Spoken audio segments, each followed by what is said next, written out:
ये है हमारा व्हीटस्टोन ब्रिज और ये हैं इसके 4 रेजिस्टेंसेस P, Q, R और S। G है गैल्वेनोमीटर। अगर टोटल करंट सर्किट का है I, तो I का अगर कुछ पार्ट R में से जाता है I डैश, तो बचा हुआ करंट जाएगा P में से, वो होगा I माइनस I डैश। और इसका कुछ पार्ट अगर गैल्वेनोमीटर में से जाता है IG, तो इसका बचा हुआ करंट जाएगा Q में से, वो होगा I minus I dash minus IG। और गैल्वेनोमीटर का और R का करंट ऐड होकर के जाएगा S में से, वो होगा I डैश प्लस IG। और Q और S का करंट मिल करके टोटल करंट दोबारा से बन जाएगा I। करंट इस तरीके से सर्किट के अंदर फ्लो करेगा। अब हम किरचॉफ के सेकंड लॉ यानी लूप लॉ को लगा करके इक्वेशंस लिखेंगे। पहले हम लेते हैं ये वाला लूप। इस लूप को हम ऐसे कवर करेंगे जैसे मैंने दिखाया है इस ट्राइंगल के अंदर।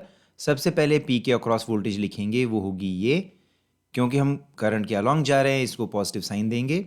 फिर लिखेंगे गैल्वेनोमीटर की वोल्टेज IgG, क्योंकि हम करंट के अलॉन्ग जा रहे हैं इसलिए इसको भी पॉजिटिव साइन दिया है। फिर R के अक्रॉस वोल्टेज लिखेंगे, वो होगी नेगेटिव, क्योंकि हम इसमें करंट के अपोजिट जा रहे हैं। और क्योंकि लूप कंप्लीट हो जाता है तो that is equal to 0 law के अकॉर्डिंग।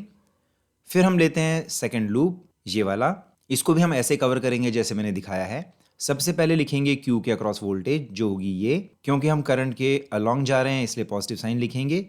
फिर S के अक्रॉस वोल्टेज लिखेंगे, वो नेगेटिव होगी क्योंकि हम S के अंदर करंट के अपोजिट जा रहे हैं। फिर लिखेंगे गैल्वेनोमीटर की वोल्टेज, वो भी नेगेटिव होगी क्योंकि इसमें भी हम करंट के अपोजिट जा रहे हैं। और क्योंकि लूप पूरा हो जाता है तो हम लिखेंगे that is equal to 0। Balancing condition के लिए गैल्वेनोमीटर का करंट 0 होना चाहिए, यानी IG को 0 कर देंगे दोनों इक्वेशंस में ऐसे। तो सॉल्व करके हमें मिलते हैं ये दोनों इक्वेशंस और इनको सिंप्लीफाई करके लिखेंगे ऐसे।